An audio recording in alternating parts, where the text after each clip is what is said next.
Okay, Randy, you're up. Hey, great, David. I appreciate it and great stuff today.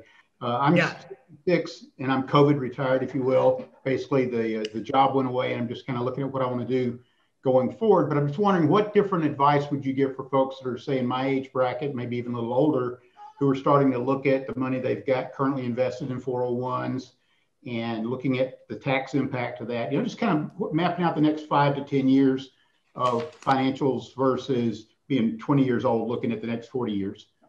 Okay. I'm so glad I called on you. And I'm so glad you asked this question. Do you mind sharing roughly what your age is? I'm 66.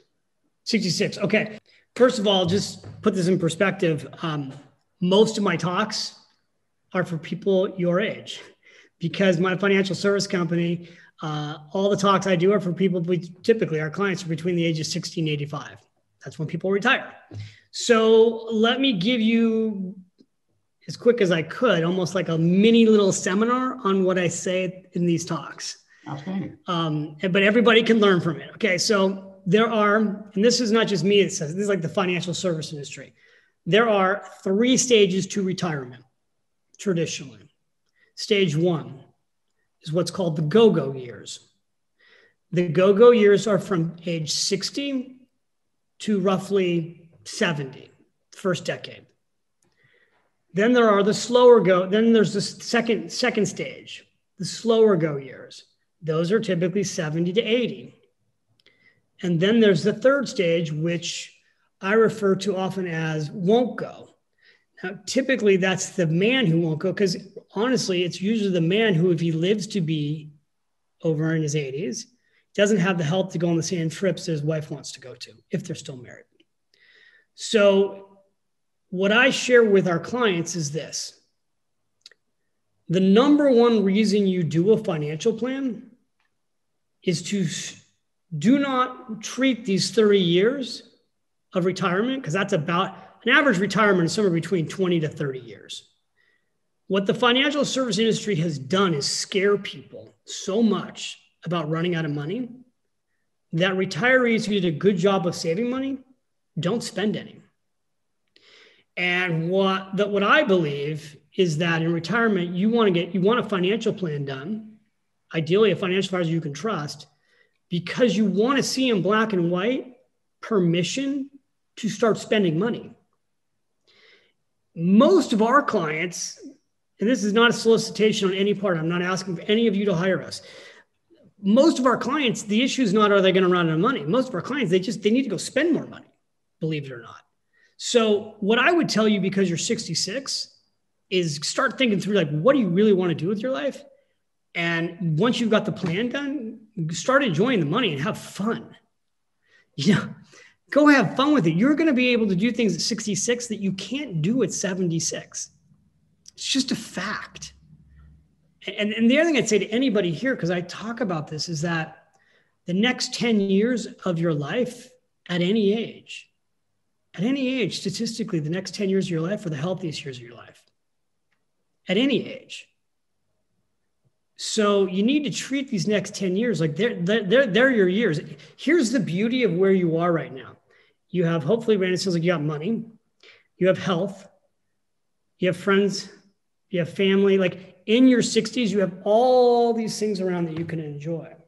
So I know we can't all travel right now, but as soon as you've got the vaccine in you and you can do the things you want to do, start doing them. Don't put things off. And then, to not be overly specific, but there comes a point in time where it makes a lot of sense to roll money from a 401k plan into an IRA account. So I just talked about how you build your wealth with a 401k plan, but ultimately you should move it into an IRA account in your name.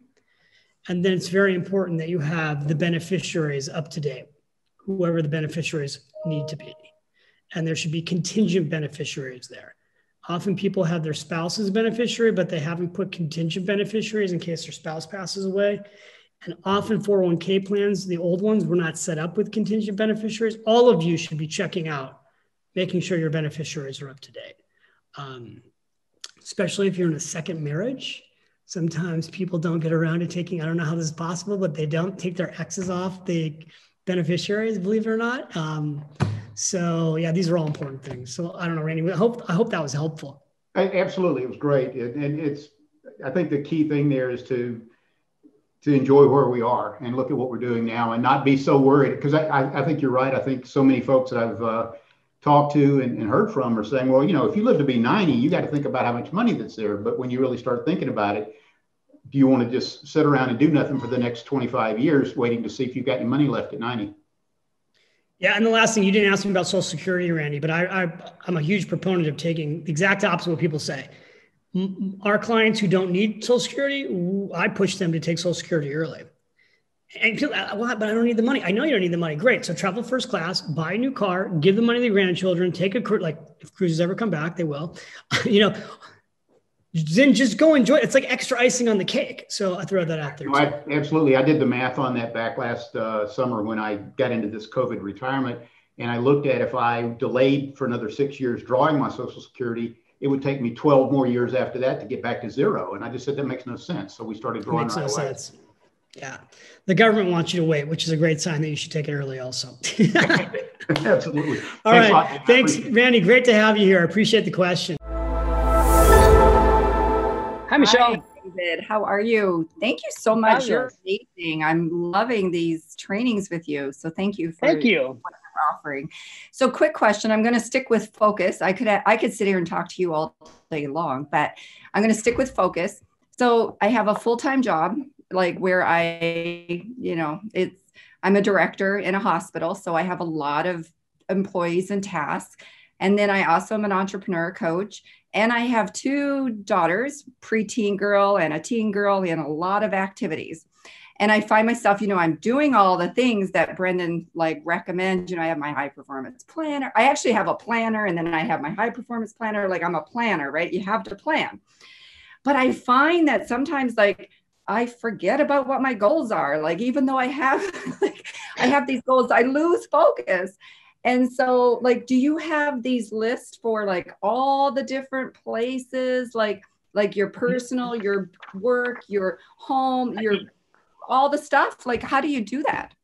So I don't do it that way because I too have written all this stuff. I have the journals. I have BRENDON's planner. It's a great planner. I have so many things, right? And exactly what you're talking about. I have so many of these, that I write in.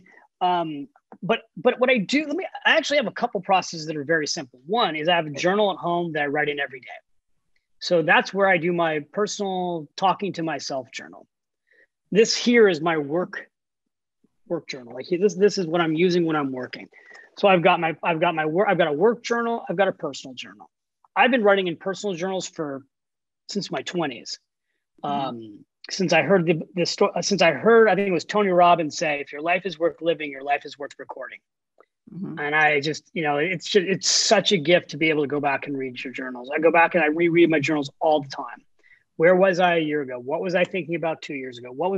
Because we have reoccurring themes. And a lot of times it takes us a long time to actually hear our reoccurring themes. But when it's on paper and you're like, oh my God, I've been writing about this for 3 years, deal with it already, right? So that's number one. Number two, I have 3 things in my office. I have the yes now list. I have the not now list. They sit on a bulletin board. Then I have a second long piece of paper that is a 3-year chart. I'm here, and this is what I want to do over the next 3 years. And that's it. That's what's in my office. Those 3 things. And I update the yes now list. I look at the yes now list every single, I can't miss it. It's sitting on a bulletin board, like a $10 bulletin board on my desk in front of my computer. And so it's always there. My family sees it, my kids see it. And, eventually things get checked off. And then sometimes like last year when I got them checked off, I didn't add new things. I checked them off and I'm like, okay, there's only 2 more to go. Whereas there are times where I'm really pushing myself and I go, okay, it's checked off, and I throw a new one up there. So it just depends on where I am at that point in my time. So your 5 things, your 5 priorities can be personal. Yes. Different, you have 3 businesses, I guess, you could work and business. I mean, work is different, but you kind of have one list for everything.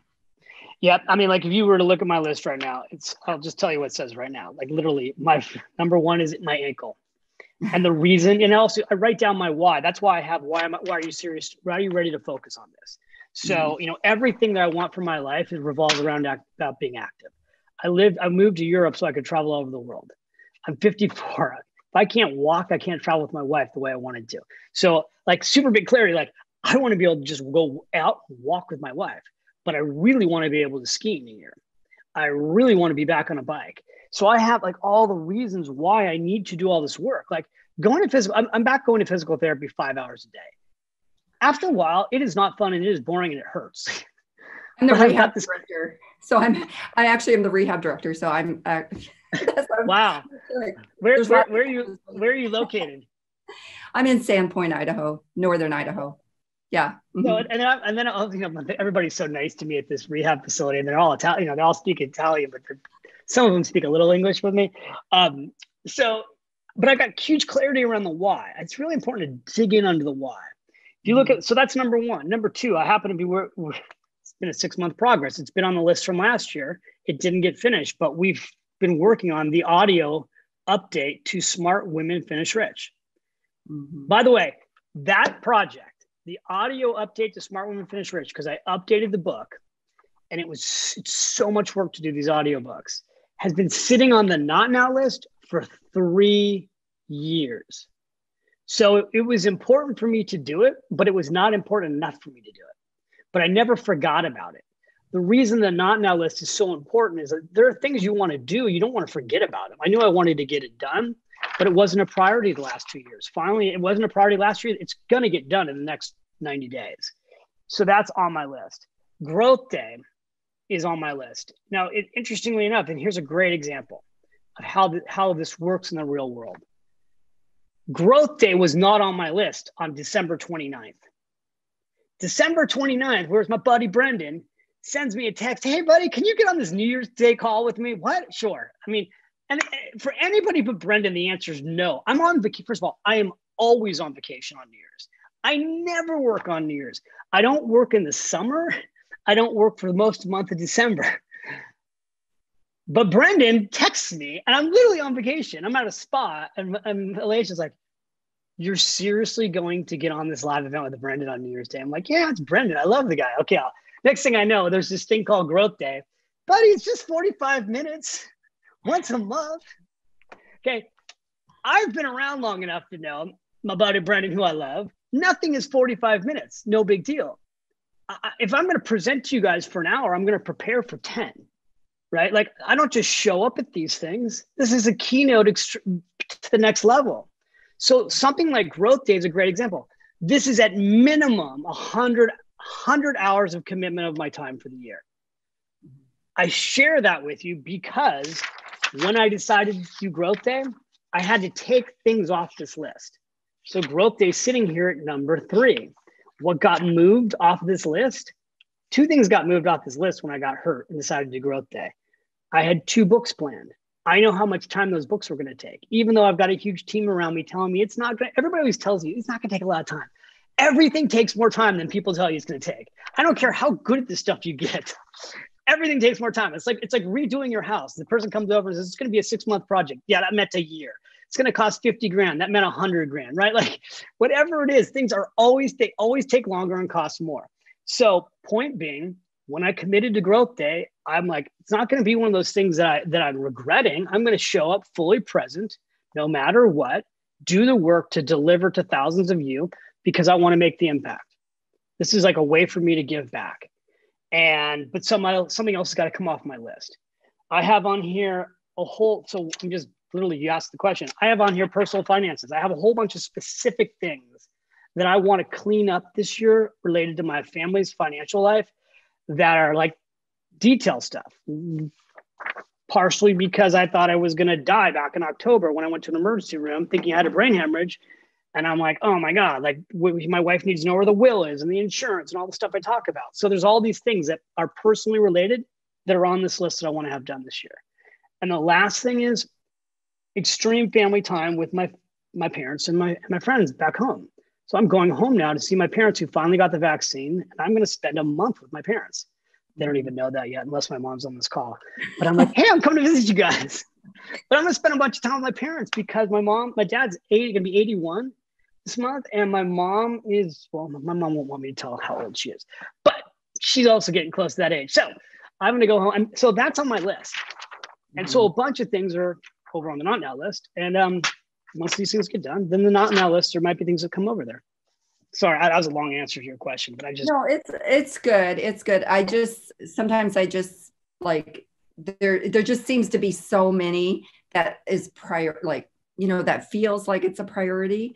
And so I need to really, I have so many projects, and every week I'm looking at what I'm going to do this week, but I feel like every week it changes. And so I don't get the result that I want as quickly as I'd like to, versus maybe just letting more things go and just maybe being a little more hyper focused on certain tasks is what I'm getting today. Yeah, well, because what happens when everything's a priority, nothing is a priority. Right. And you feel, and I mean, I do pretty good, but sometimes it's like, I didn't get that done. Or like, you just feel that more of that overwhelm, I guess, that you could maybe manage a little better if you use this tool. So I appreciate that. And I'm grateful that GrowthDay is on your top 5 because you're bringing it. I appreciate you. Thank you. Thank you very, very much. I totally appreciate that. And, I just so you know, I know everybody here can relate to what you're saying. Like, we're all overscheduled. And we also have our culture is about being overscheduled, specifically like the United States. Some cultures are not about being overscheduled, but the United States is about being overscheduled. And, but you don't have to buy into that. You can decide to change. And I think if I would look at all of this stuff as experimenting. You can experiment for 90 days. What if all these things weren't a priority? What if I could only have 3 priorities? What would the 3 be? And then just see if in 90 days does life feel better? Are you feeling more fulfilled, getting more things done? Are you happier? See what happens. This can be your day for personal growth. This can be that day you committed to and you remember and you go, that was the day I got myself a community. I got better coaches. I committed to making my life the absolute best that I could. This is that day. Make today your growth day. Click the button on this page and sign up right now.